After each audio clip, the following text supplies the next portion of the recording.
Surplus perdagangan pada beberapa bulan terakhir ini mencerminkan kondisi ekonomi domestik yang mengalami pelemahan untuk permintaan ya, karena kalau kita lihat dari sisi surplus perdagangan sendiri didorong oleh impor yang mengalami penurunan, sementara di sisi yang lain kalau kita lihat ekspor tidak banyak mengalami perubahan yang berarti, walaupun dalam beberapa bulan terakhir kita melihat ekspor mengalami kenaikan yang cukup signifikan, didorong oleh terbantunya kenaikan harga komoditas andalan Indonesia, terutama komoditas yang saat ini menjadi komoditas utama kita ke beberapa negara yang kelihatannya sudah mengalami pemulihan untuk ekonomi dari COVID-19 seperti China. Dan kalau kita lihat untuk kondisi sekarang memang kita berharap dengan kondisi dari COVID-19 secara global yang relatif perlahan membaik dan kita juga melihat dari sisi domestik juga aktivitas ekonomi juga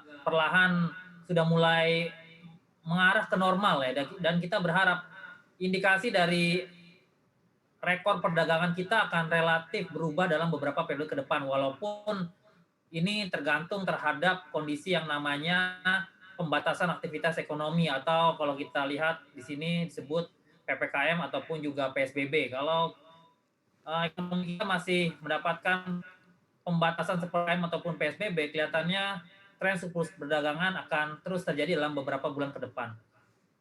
Baik, kalau kita lihat saat ini Pak Mirdal, Purchasing Manager Index atau PMI manufaktur kita untuk di bulan Februari ini kan tercatat di 50,9. Kalau kita lihat angka ini turun dibandingkan Januari yang ada di 52,2.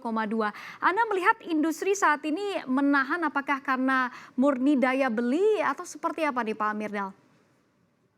Ya, untuk bulan Februari saya lihat ini kelihatannya lebih karena faktor musiman ya Bu ya, karena seperti kita ketahui pada bulan Februari ini berbarengan dengan masa libur Imlek dan di sisi yang lain aktivitas industri kita yang mayoritas berorientasi ekspor, terutama ekspor ke China, kelihatannya banyak yang mengalami penundaan untuk aktivitas perdagangan, baik itu untuk kebutuhan terkait dengan pengiriman barang ekspor ataupun juga sebaliknya. Sehingga untuk Purchasing Manager Index, kalau kita lihat pada bulan Februari sedikit mengalami penurunan dibandingkan dengan periode bulan Januari. Tapi patut diingat, angkanya masih di atas 50, berarti ini menjadi sinyal kalau aktivitas manufaktur kita masih relatif ekspansif. Dan kemungkinan pada periode bulan Maret kita akan kembali ke level di atas 50. Dan kemudian baru nanti pada periode sekitar bulan April akan mengalami kenaikan dan nanti pada bulan Mei pada saat periode ada Ramadan ataupun juga Idul Fitri, kemungkinan PMI kita akan sedikit mengalami penurunan. Baru nanti akan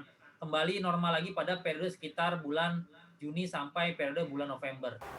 Nah, bagi Anda yang ingin mengikuti berita ekonomi dan juga bisnis, jangan lupa untuk install CNBC Indonesia di App Store dan juga di Play Store.